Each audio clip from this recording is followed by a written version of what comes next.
encore ton peuple par ta parole. Rends encore ton peuple puissant, affermi, affranchi par l'évangile de la croix, qui a eu toute puissance pour ceux qui sont sauvés. La Bible déclare: les Juifs courent derrière le miracle, le grec derrière la sagesse, mais nous prêchons Christ sur la croix. Scandale pour les Juifs et folie pour les païens.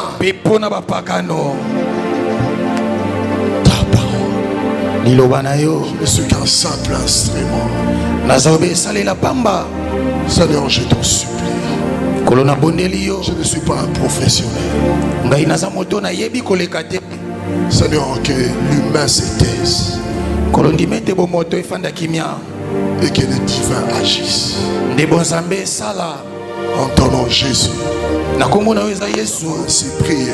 Nous avons ainsi prié. Nous avons ainsi prié. Nous avons ainsi prié. Et manifestons que Jésus-Christ est Seigneur. Par nos cris de joie, nos acclamations, Jésus est Seigneur. Jésus-Christ est Seigneur. Il est Seigneur. Merci Père. Alors nous disons Amen. Nous disons encore Amen. Amen. Nous disons encore Amen. Amen. Le nom du Seigneur soit béni. Nous sommes encore dans la joie de se retrouver ce matin dans sa maison et dans sa présence. Tout en respectant les gestes barrières, tu peux regarder ton frère qui est à tes côtés, à ta gauche ou à ta droite. En lui souhaitant la bienvenue au centre missionnaire Philadelphie Matadi. Et nous saluons également ceux qui nous suivent par la voie des médias, l'internet. Nous vous aimons beaucoup. Avant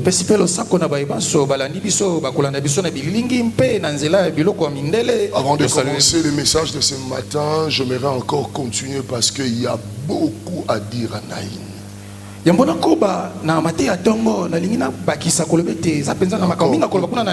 Que je commencerai premièrement par inviter l'église.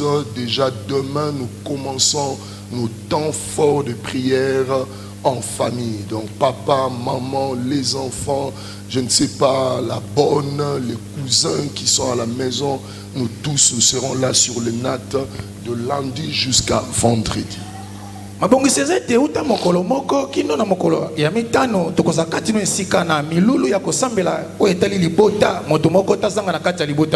si l'Éternel nous le permet, le dimanche 19, si je ne me trompe, nous allons clôturer avec un culte unique pour prier pour vous et qu'il y a une saison qui annonce, il y a des bruits qui annoncent la pluie.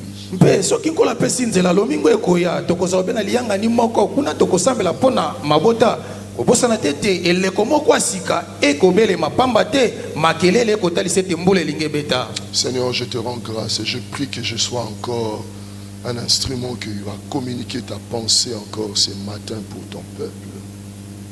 Pour ton peuple. Amen. Amen. Amen. Amen. Amen. Est-ce que nous pouvons nous ouvrir nos Bibles dans le livre de Luc chapitre 7? Aujourd'hui, il paraît qu'avec la technologie, il y a de ceux-là qui ouvrent, il y a d'autres qui allument. Donc bon, soyons quand même dans Luc chapitre 7. Je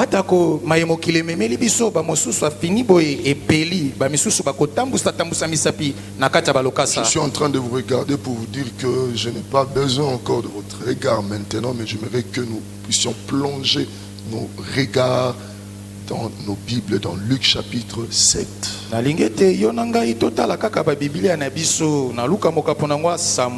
Ceux qui n'ont pas amené leur Bible, c'est un peu compliqué. Mais la sœur, si tu vois que les frères se penchent un peu trop du lit, respectons les gestes barrières.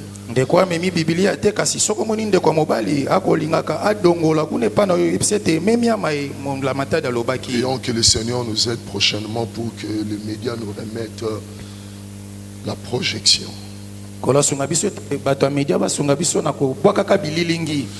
Le jour suivant, Jésus alla dans une ville appelée Naïn, Ses disciples et une grande foule faisaient route avec lui. Lorsqu'il fut près de la porte de la ville, voici on portait en terre un mort, fils unique de sa mère qui était veuve, et il y avait avec elle beaucoup de gens de la ville.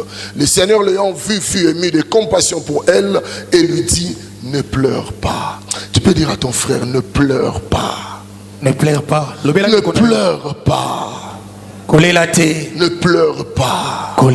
J'aimerais dire à quelqu'un: il y a certaines souffrances dans la vie qui déterminent la position de Christ. Et on saura quand Christ est là et quand il n'est pas là. Il y a des situations qui se passent dans nos vies que le monde saura réellement si Christ est là ou il n'est pas là. Ça, c'est un. Et deuxièmement, il y a des situations que nous pourrons traverser qui vont déterminer clairement si Christ est là, a-t-il agi ou n'a pas encore agi. C'est dans ce contexte que ce matin nous nous y trouvons. J'aimerais dire à quelqu'un: je te rassure qu'il est là. Amen. Et celui qui te dit ne pleure pas n'est pas un prédicateur. Je suis en train de puiser dans l'abondance de sa parole, dans les profondeurs de sa parole. C'est comme si cette femme-là avait soif. Mais celui qui est devant lui n'est pas la Bible, mais il est la parole. La parole faite chair. Et puisqu'il est la parole, il sait réellement une parole qu'il va faire sortir, qui va étancher la soif de cette femme. C'est laquelle Jésus ne peut pas mourir. Même s'il meurt, il va ressusciter. Ressusciter pour que nous, en ces temps, lorsque nous avons encore besoin, j'aimerais dire à l'église ce matin, il a une parole qu'il peut t'adresser. Amen. Et cette parole ce matin, il va encore te dire: ne pleure pas. Il y a des situations qui nous indiquent quelle est la position de Jésus. Il y a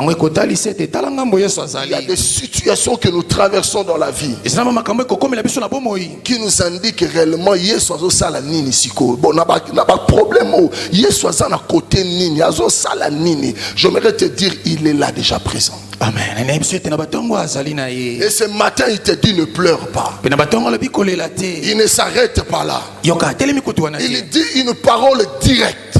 Il ne se concentre pas sur la femme. Mais la Bible nous dit: Jésus tourna là où il y a les vrais problèmes. Il y a des fois quand Jésus nous dit ne pleure pas et il se tourne devant là où il y a le problème, nous pensons que Jésus n'est plus là. Non, il est là. Il n'a pas suffisamment de temps à passer avec toi parce qu'il doit résoudre vite ton problème et retourner avec toi pour que vous puissiez célébrer ce qu'il a accompli. Amen. À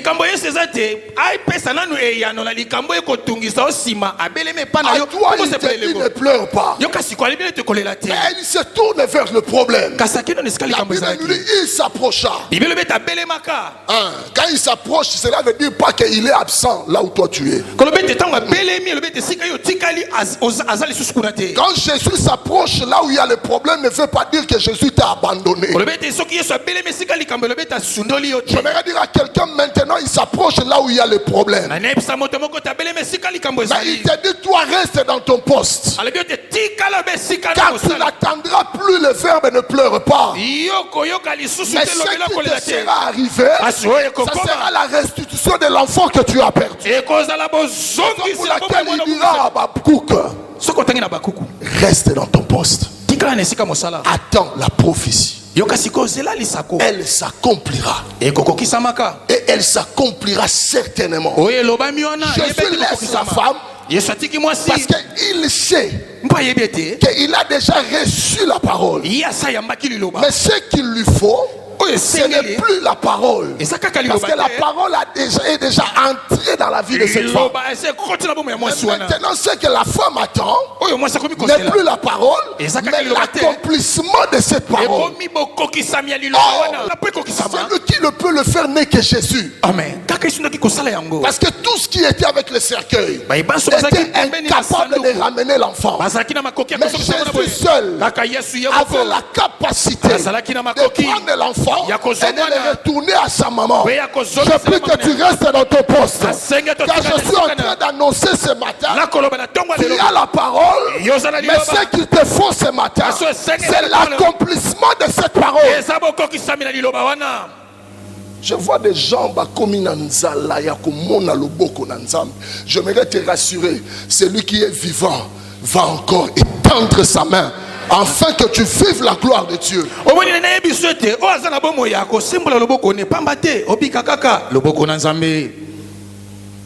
Et toucha les cercueils. Ceux qui ne portaient s'arrêtèrent, il dit. S'arrêtèrent. Jésus dit, jeune homme, je te l'ai dit, lève-toi. Et les morts s'assit. Et s'est mis à parler. Les morts s'assit et s'est mis à parler. Jésus les rendit à sa mère. Tous furent saisis de crainte et ils glorifiaient Dieu disant, un grand prophète apparu parmi nous. Et cette parole sur Jésus s'est répandue dans toute la Judée et dans tous les pays d'alentour. Et on peut acclamer pour lui.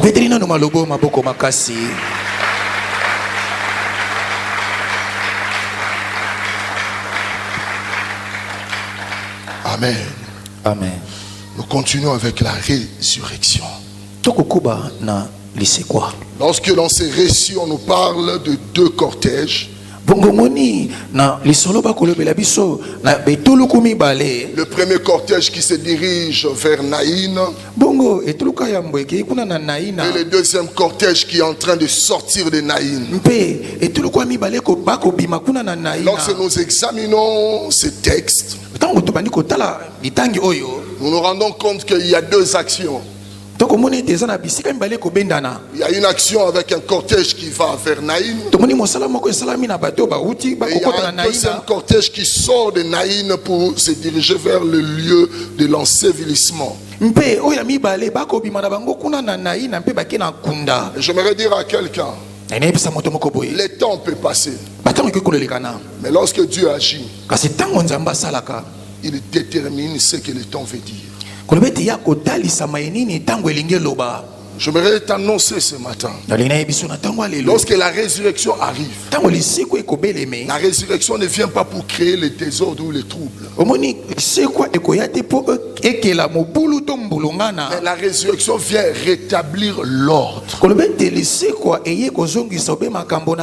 la vie, ce n'est pas seulement le problème de deux cortèges, mais l'ordre qui sera établi dans ça, c'est pour signifier qui sont les véritables acteurs qui sont en train de faire, d'amener ces cortèges. Le problème, ce n'est pas de se retrouver dans ces travails. Le problème, ce n'est pas ceux qui travaillent et tous sont bénis. Mais lorsque l'ordre s'établit, Dieu aimerait créer une différence. Le problème, ce n'est pas seulement de se retrouver dans la foule. Le problème, ce n'est pas d'appartenir à un cortège où il y a une femme qui pleure son fils unique.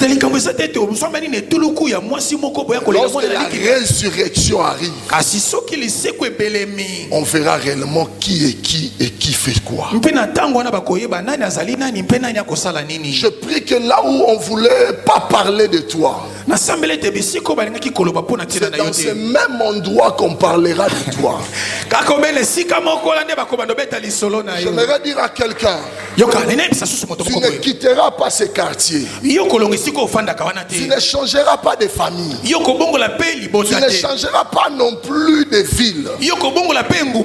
Mais tu vas rester toujours entre le premier et le deuxième cortège.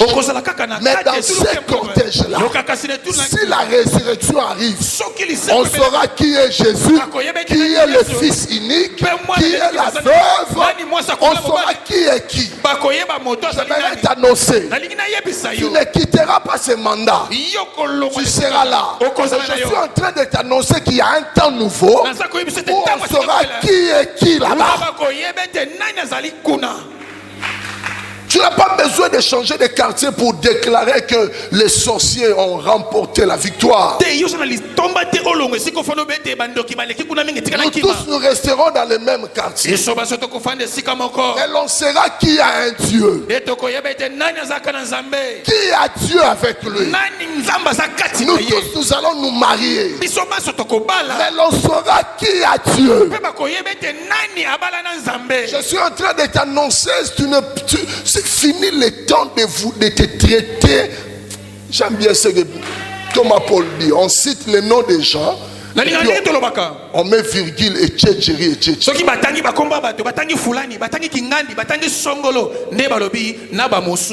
Tu n'es pas du lot de tchétchéri et tchétchéri.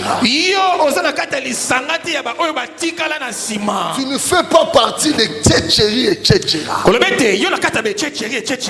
Mais ton nom va quitter de tchétchéri là où les gens.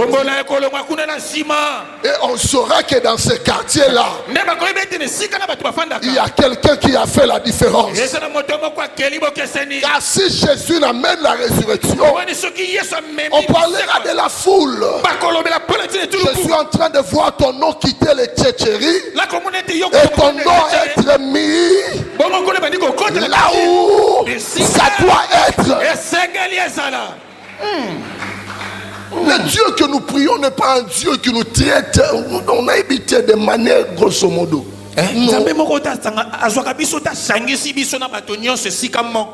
Tu n'es pas le prototype d'un vrac.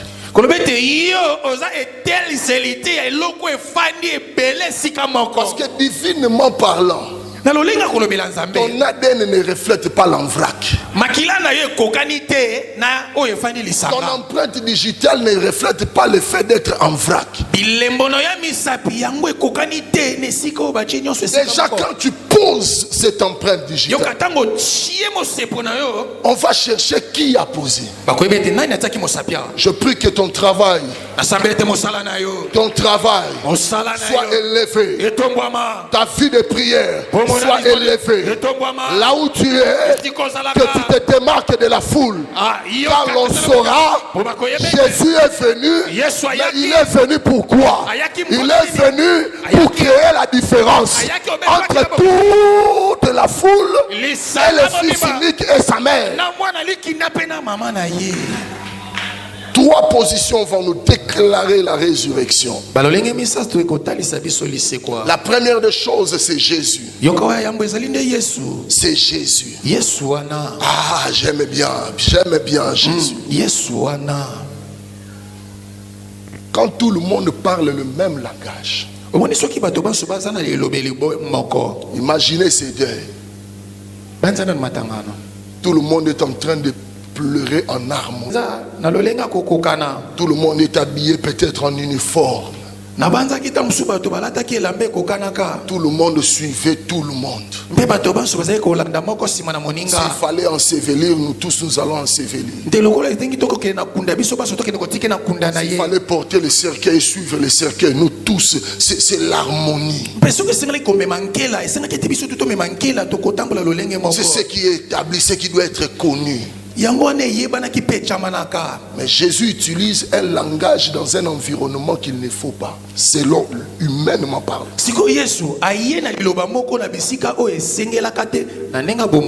J'aimerais dire à quelqu'un, ne pleure pas, seul Jésus peut le dire. Je me rappellerai encore de cette histoire. Au début du ministère, nous étions tellement enflammés. Vers les années 99, vers les années 99, nous avons voulu tenter l'expérience de ressusciter un mort. Alors que moi, je m'étais vraiment échappé belle, parce que quand j'ai entendu seulement les sons, j'ai dit aux deux amis, allez-y, nous tous, nous contribuons. Vous allez poser l'acte, mais moi, je préfère rester en chaudière.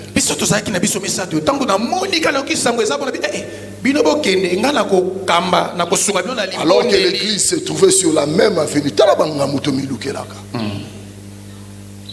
Surtout Bino, les jeunes appelés au ministère. Surtout Bino Bilengo boye sikala lotomo. O nzamba lobité, lobaga ki nazana ngaka ko tanga kombo na bisote pardon. Alors que les dés étaient là, on a mis ça dans une maison. Mes deux frères sont arrivés. Ils ont dit à tous ceux qui étaient dans la maison, celui qui n'arrivera pas à supporter ce qui va arriver peut sortir. Certains sont sortis. D'autres ont voulu expérimenter Naïm. Ils sont restés. Ils ont commencé la prière, continué la prière. Je me rappelle de ces noms de ces vieux-là, ils s'appelaient Condé. Vieux Condé, lève-toi. Vieux Condé, ne se lève pas. Le prédicateur a dit il y a un problème de foi. Et la foi. Encore une seconde fois. Vieux Condé, lève-toi. Vieux Condé ne se lève toujours pas. Une troisième fois. Une quatrième. Heureusement pour eux, on connaissait que ce sont des frères du quartier. Ils ont tellement la foi, ils aimaient tellement la personne. Ils se sont dit tentons quand même. Et ils ont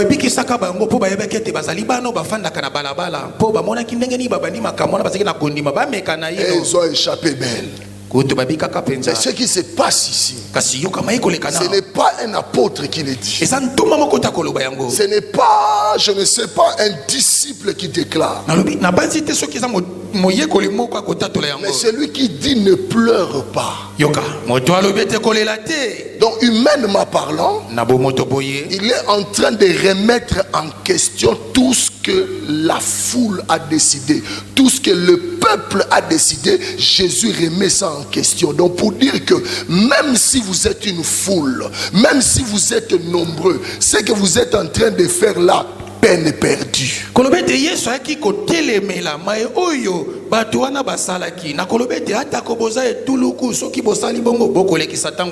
Je m'imagine Jésus déclarer à toute cette foule, ne pleure pas. Il ne dit pas à la foule, mais il le dit à la femme. Laisse-moi te dire, là où tu travailles, là où tu exerces tes activités, tu n'auras pas la même parole que tout le monde. Il y a une parole spécifique qui va te distinguer de là où tu es.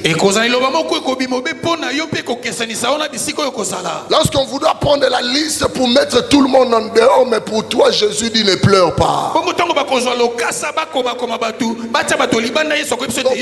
Prophétiquement parlant, quand Jésus dit à la femme ne pleure pas, Jésus est en train d'enlever cette femme-là du lot de tout ce qui pleurait.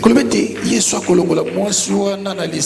train de dire l'environnement c'est bien, les circonstances c'est bien, mais moi je suis le maître du temps et des circonstances. Moi je te l'ai dit, ne pleure pas, quitte cet endroit,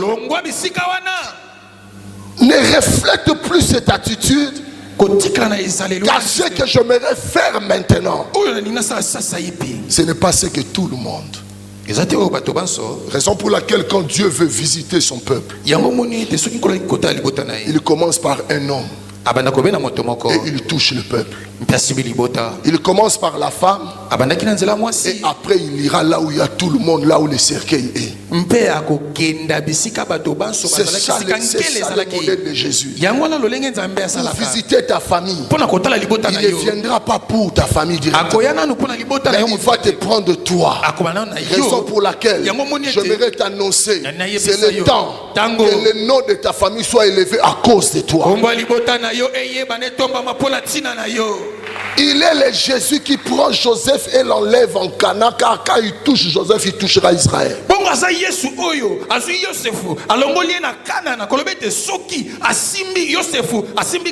Garde bien ce que Jésus t'a dit. Car ce qu'il t'a dit, ce n'est pas un homme qui l'a dit, mais c'est Dieu qui l'a dit. Car il est le seul qui peut dire je te le dis. Ne pleure pas. Donnez-moi 4 personnes rapidement. 4 personnes braves. Venez rapidement, fiston. Venez. Je te le dis. Ne pleure pas. Ah, je te le dis. Jésus continue. Jésus continue. Il s'approcha et toucha le cercueil. Ceux qui les portaient s'arrêtèrent. Il dit, jeune homme, je te le dis, lève-toi. Lève-toi. Celui qui le dit n'est pas un homme. Distribuez-vous ça rapidement. Et je verrai si vous connaissez bien les Français aussi. Disposez-vous de manière à ce que cette conjugaison. Ah, bah, maïe, les banons.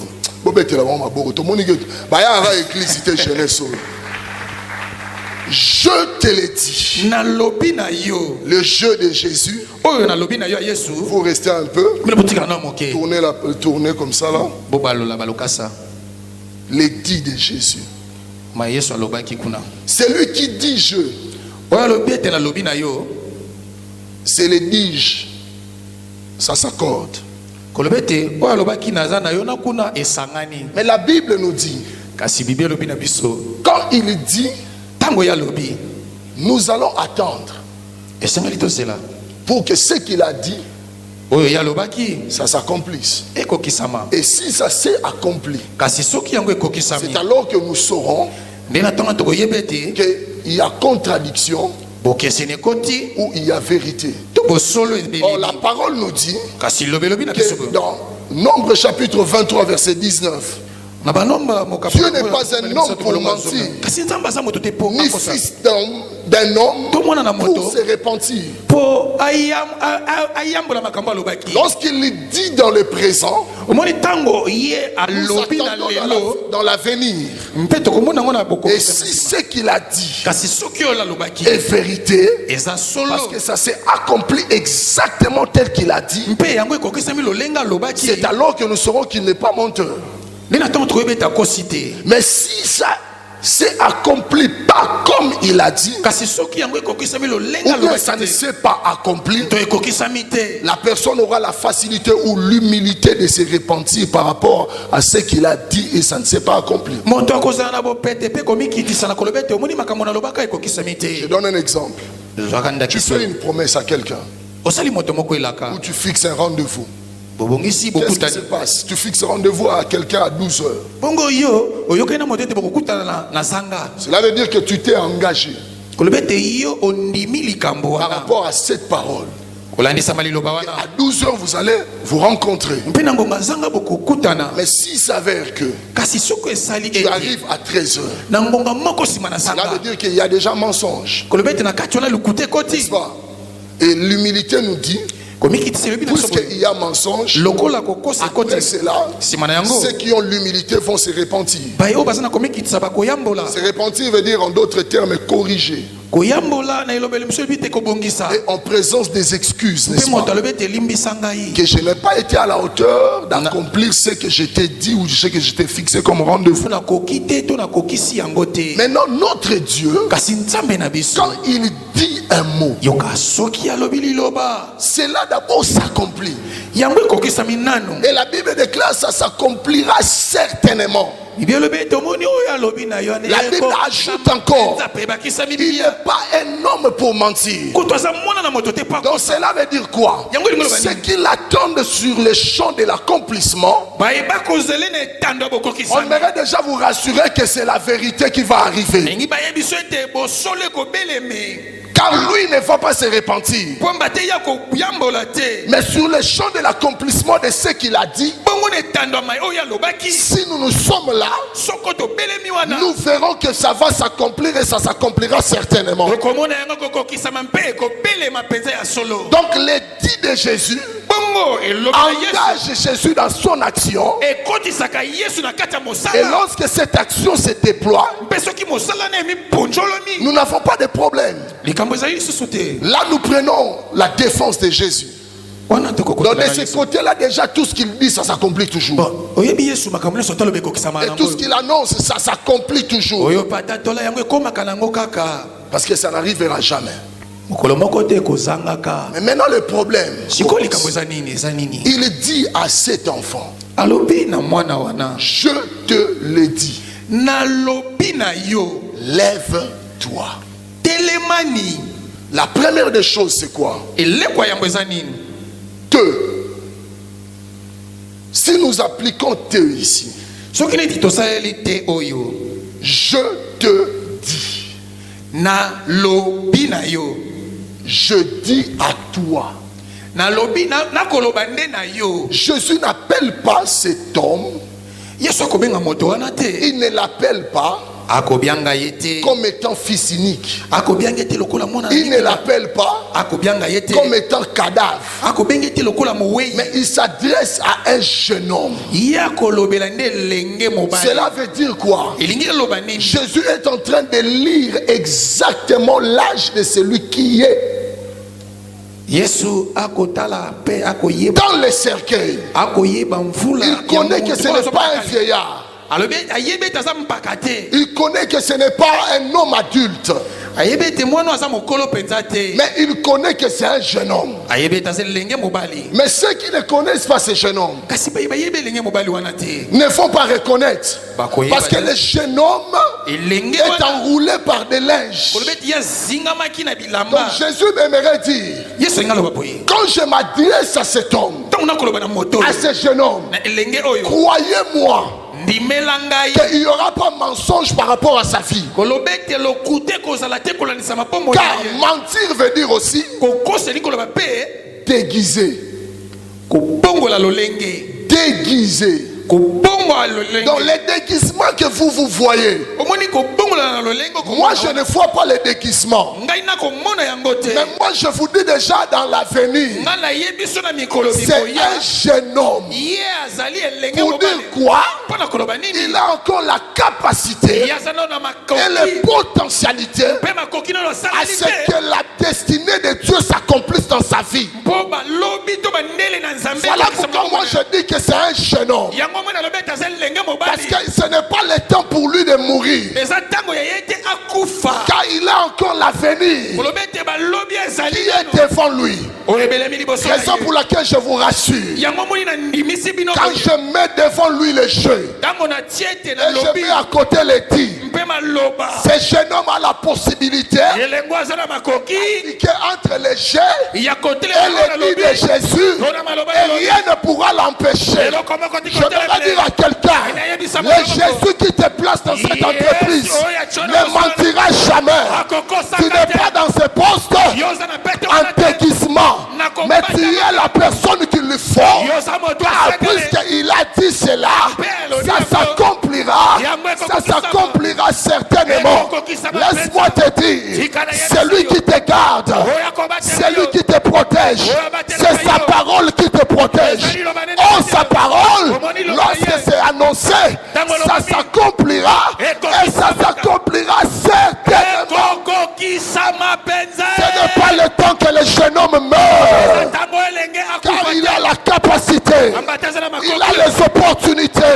J'aimerais dire à quelqu'un, le jeune homme c'est qui? C'est celui qui a un projet, c'est celui qui a une ambition. Tes projets, tes ambitions ne vont pas mourir, car celui qui a dit j'ai, il ne s'inquiète pas de ce qu'il a dit, parce que ce qui compte, ce n'est pas ton déguisement, c'est sa parole qui le dit. Il te tire d'abord. Raison pour laquelle quand Dieu commence, et cette ambition, rêve avec Jésus, car sa parole te sécurise. J'aimerais te dire que tu es dans l'enclos qu'il faut, car dans cet enclos, le jeudi s'adresse à toi. Et Jésus vient te placer au milieu. Donc celui qui veut te toucher automatiquement est en train de contredire ce que Jésus a prononcé. Celui qui va amener le sabbat pour dire que non, c'est le jour du sabbat, on ne fait pas de miracles. Non, Jésus a déjà prononcé. Or quand il prononce, il ne récupère plus, ça s'accomplit d'abord.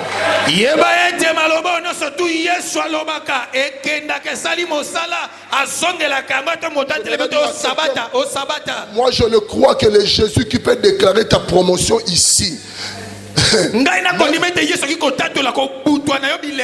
Même si dans ton travail on leur présente l'été, l'été où la prophétie, ou la promesse, ou la promotion devait s'appliquer.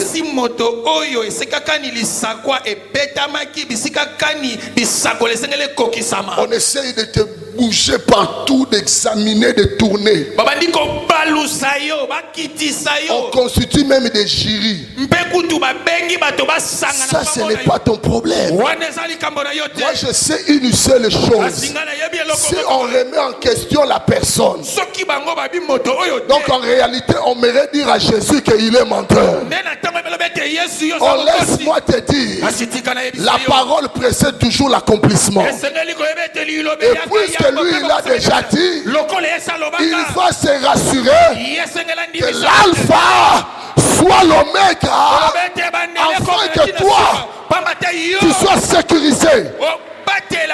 Je suis en train d'annoncer ta promotion. Je suis en train d'annoncer ton élévation. Je suis en train d'annoncer ton succès. Je suis en train d'annoncer ta postérité. Et puisque la parole le dit, ne pleure pas. Je te le dis. Lève-toi. J'aimerais t'annoncer. Si tu t'es élevé en parole, tu vas aussi t'élever en... Puisque tu t'es levé en parole, tu vas aussi te lever en acte. Car ce qui compte, ce n'est pas le fait de te faire asseoir, mais c'est l'ordonnance qu'on a signée.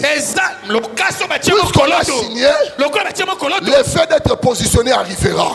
Mais ton problème maintenant c'est quoi? Celui qui a signé, ce n'est pas d'abord les hommes. C'est Dieu qui a dit, je te dis lève-toi.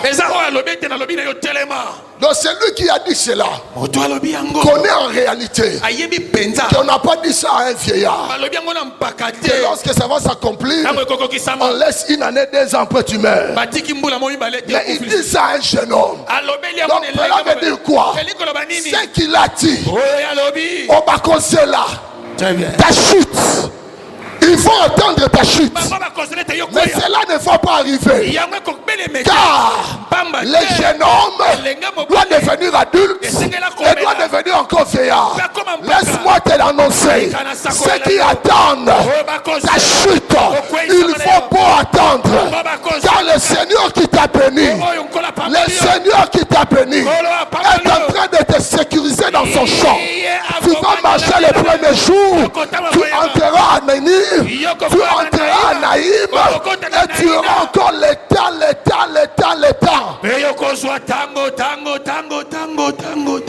Hey, on penses que quand tu es devenu, je ne sais pas, numéro 1, bien je ne sais pas quoi, c'est pour un peu de temps. Bamiko aussi.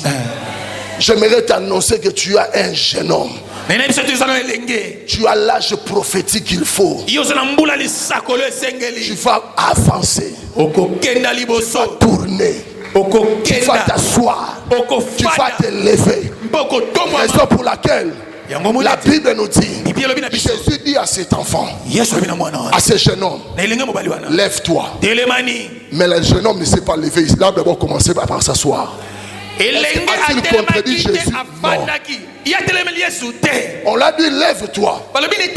Mais le jeune homme ne se lève pas, il s'assoit. Cela veut dire quoi? Le terme s'asseoir veut dire créer l'équilibre. Très bien. Quand je m'assois, cela veut dire que j'ai l'équilibre. J'ai l'équilibre sur quoi? Le même cercueil qui t'a condamné. Sur ce même cercueil, tu vas t'asseoir. Laisse-moi t'annoncer. La Bible le dit. Lorsqu'on a proclamé la résurrection de Jésus, la Bible dit un ange est descendu. La pierre avait une forme cylindrique. On avait roulé cela. Et c'est venu jusqu'à la porte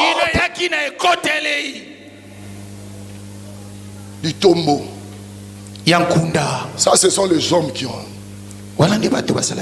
Mais quand Jésus commence, ce que j'aime avec Dieu, il annule tous les passés.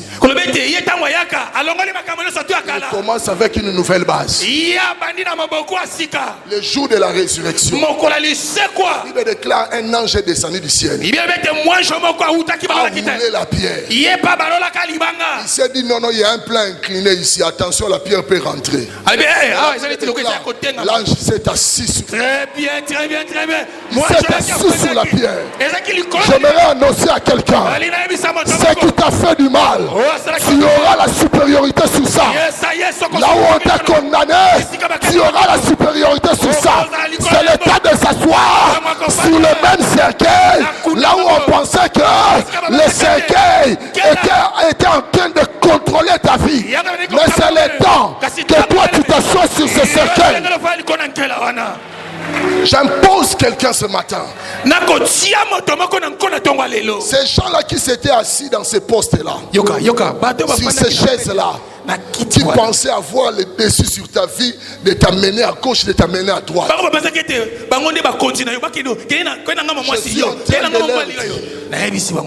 Il vient le temps. Ces mêmes chaises qui t'a fait souffrir, toi tu vas t'asseoir sur ça.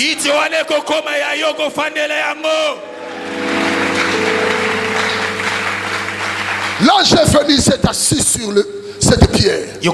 Quand la résurrection commence, la vie que tu as maintenant a la supériorité sur ton passé.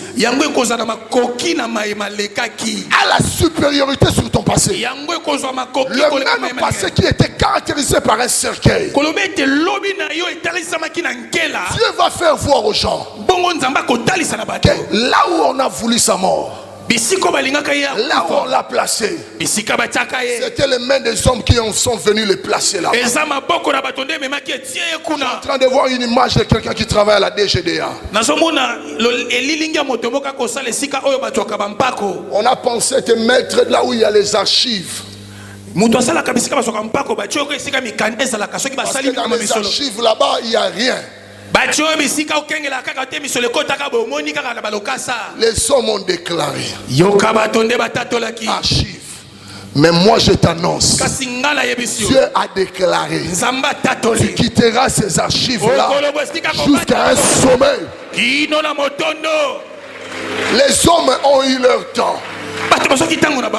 Dieu aussi aura son temps. Mais ce que j'aime avec notre Dieu, les hommes viennent toujours en premier lieu, en quantité, en nombre, parce qu'ils pensent qu'ils vont te finir. Mais j'aimerais te dire, je sais une seule chose: mon Rédempteur est vivant. Il est vivant. Il se lèvera et il se lèvera le dernier. Toujours dans Jésus. Nous sommes encore dans Jésus. Il a fait sortir le thé. Il a fait sortir son thé. Vous avez bien vu le thé. Bon. Il vient sortir le lait.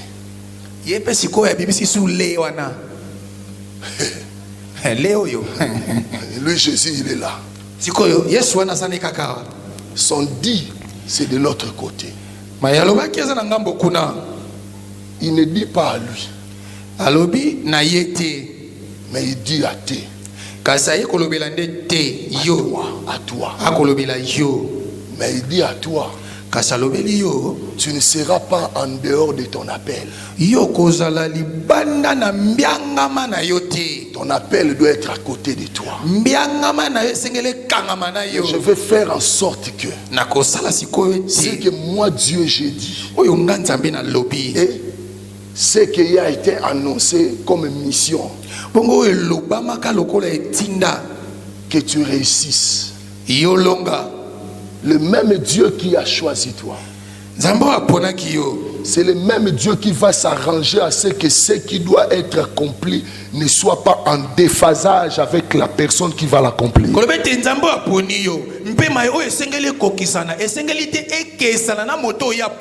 Écoute maintenant quand il fait sortir la mère. La Bible nous dit qu'on dit le fils unique d'une veuve. Mais Jésus ne l'appelle pas veuve. Jésus l'appelle mère. J'aime bien quand j'ai dit. Quand j'ai dit. C'est ça la vérité, car ça ne mentira jamais. Il ne dit pas à la femme que tu es une veuve. La foule, le peuple de Naïn ont traité cette femme de veuve. Mais Jésus ne la traite pas comme une veuve. Mais Jésus la traite comme étant une mère. Que veut dire une mère? Une mère, c'est ça, c'est que j'aime Moboti. C'est celle qui a la capacité de reproduction. Donc celle qui a la capacité de changer, d'amener la vie. Celle qui a la capacité de donner vie. Raison pour laquelle appelle-toi, accepte qu'on t'appelle comme Dieu t'a appelé. Parce que quand Dieu dit exactement que c'est une mère, c'est une mère. Donc la mère, c'est la disposition de celle qui a. Mais la veuve, c'est la disposition de celle qui a perdu. Quand Jésus dit que tu n'es pas une veuve, cela veut dire qu'il n'aimerait pas que tu sois dans le lot de celles qui vont perdre. Mais quand il te traite comme mère, parce que tu es dans la disposition où tu es dans le lot de celles qui ont quelque chose. Car c'est ça en fait ce qui va s'accomplir dans Matthieu 25.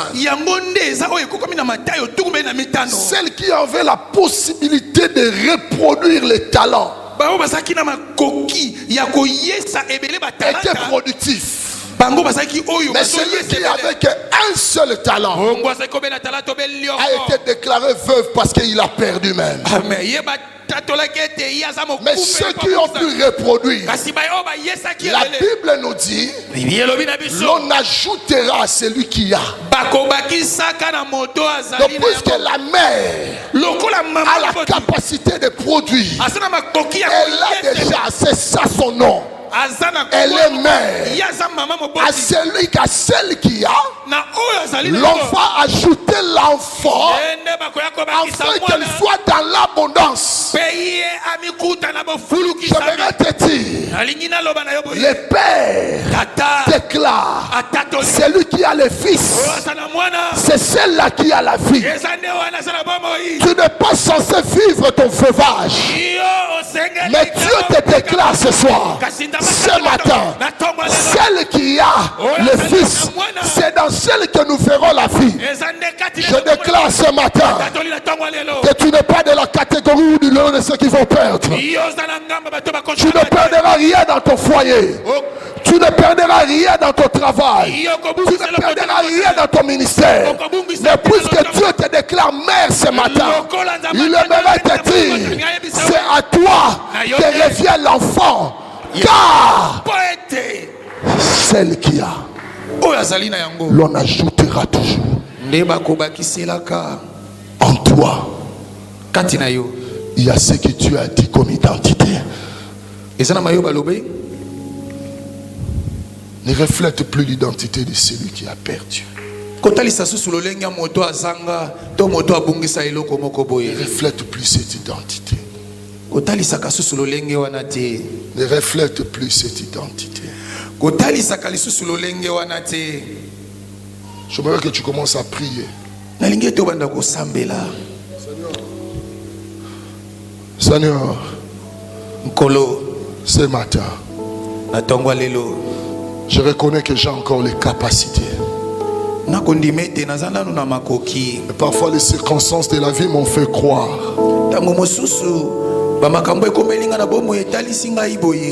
que je n'étais plus mère. Je te le dis ce matin. Je le crois et je l'expérimente. Je le crois et je l'expérimente. Ces activités que j'avais commencées, je pensais que j'étais une veuve. Oh, ce matin, je déclare que je ne suis pas une veuve. Je ne suis pas dans le lot de ceux qui ont perdu. Mais je suis dans le lot de ceux qui ont. Je déclare que ma vie, ma carrière est celle de celui qui a. De celui qui a. De celui qui a. De celui qui a. Je le crois. Je le crois fermement. Je le crois que